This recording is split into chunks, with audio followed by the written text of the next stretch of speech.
सबको जय मसीह की। इंतज़ार, मैं तुम्हारे पास आता हूँ। आज मैं थोड़ा इंतज़ार के विषय में बात करने वाला हूँ। आपको पता है, अगर दुनिया में सबसे कठिन काम पता क्या है? इंतज़ार करना। दुनिया में ऐसा कोई व्यक्ति नहीं है जो ये कह सके कि मैंने इंतज़ार बड़े प्यार से किया है। बहुत कम लोग होते हैं। और रियली में एक चीज़ मैं आपको बताना चाहता हूँ, अगर आपने इंतज़ार करना सीख लिया ना, तो आप सबसे धीरजवान व्यक्ति बन सकते हो। हम बस का, गाड़ी का, किसी का इंतज़ार करते हैं, ट्रेन का, है ना। और जब वो थोड़ा सा भी समय से लेट हो जाए तो हमारा पारा बढ़ने लगता है। पर आज मैं एक ऐसे इंतज़ार का विषय में बात करने वाला हूँ कि जब हम इंतज़ार करते हैं तो हमें किन चीज़ों का ख्याल रखना है। मैं वचन जब पढ़ रहा था, यूहन्ना की किताब अध्याय 14 वचन 18, और कहता है, मैं तुम्हें अनाथ ना छोड़ूंगा, मैं तुम्हारे पास आता हूँ। अगर आप तो इस वचन को जब मैं पढ़ रहा था तो प्रभु का वचन मुझे याद आया कि सारी बातें टल जाएंगी, एक बिंदु और कॉमा भी नहीं टलेगा। आपको पता है, अगर हम इस वचन को दो हिस्सों में करें, मैं तुझे अनाथ ना छोड़ूंगा, दूसरा है मैं तुम्हारे पास आता हूँ। इसके बीच में जो चीज़ है वो है इंतज़ार। आज यीशु मसीह अपना क्रूस पर कार्य पूरा खत्म करके चले गए हैं और वो आने वाले हैं। तो बीच के हिस्से के विषय में आज मैं बात करने वाला हूँ। हम क्या कर रहे हैं? यीशु मसीह का इंतज़ार जो बहुत जल्द हमें बादलों पर लेने आने वाला है। क्या हम इंतज़ार किस तरह से कर रहे हैं? अगर आप नहीं पता है तो मैं चाहता हूँ कि आप लोग इस वचन को सुने, और आप अगर इंतज़ार नहीं कर रहे तो आप कीजिए।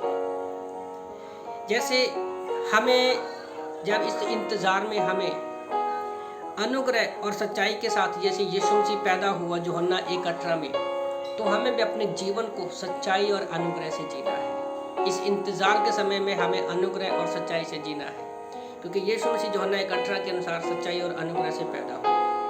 क्योंकि और शब्द है यहाँ पर, जो और शब्द है ना, वो इम्पोर्टेंट है, एंड इसको इंग्लिश में बोलते हैं। दूसरा पॉइंट में लिख रहा था, हम परमेश्वर की भजन गाते हैं, स्तुति करते हैं। जैसे भजन आत्मा और सच्चाई से हमें गाना है, आत्मा और सच्चाई से हमें परमेश्वर के भजन गाने हैं, यूहन्ना की किताब अध्याय 4 वचन 24 के अनुसार। इस इंतजार में हमें प्रार्थना करनी है आत्मा और बुद्धि से, पहला कुरिन्थियों अध्याय 14 वचन 15 के अनुसार। इस इंतजार के समय में हमें गाना है बुद्धि से और आत्मा से। पहला कुरिन्थियों अध्याय 14 वचन 15 में भी ये बात लिखी हुई है। और इस इंतजार के समय में ही हमें पवित्र आत्मा में और बुद्धि में परिपूर्ण होते जाना है, प्रेरितों के काम अध्याय 6 वचन 33 के अनुसार। नेक्स्ट पॉइंट में लिख रहा था, हमें इस इंतजार के समय में हमें विश्वास और पवित्र आत्मा में परिपूर्ण होते जाना है, पवित्र आत्मा और बुद्धि में भी परिपूर्ण होते जाना है, और हमें विश्वास और पवित्र आत्मा में भी परिपूर्ण होते जाना है। प्रेरितों के काम अध्याय 6 वचन 5 में इस वचन को लिखा है। नेक्स्ट पॉइंट में लिख रहा था, हमें बुलाया गया है और हमें धर्मी ठहराया गया है। इस इंतजार के समय में हमें ये बात याद रखनी है, रोमियो की किताब अध्याय 8 वचन 29 के अनुसार।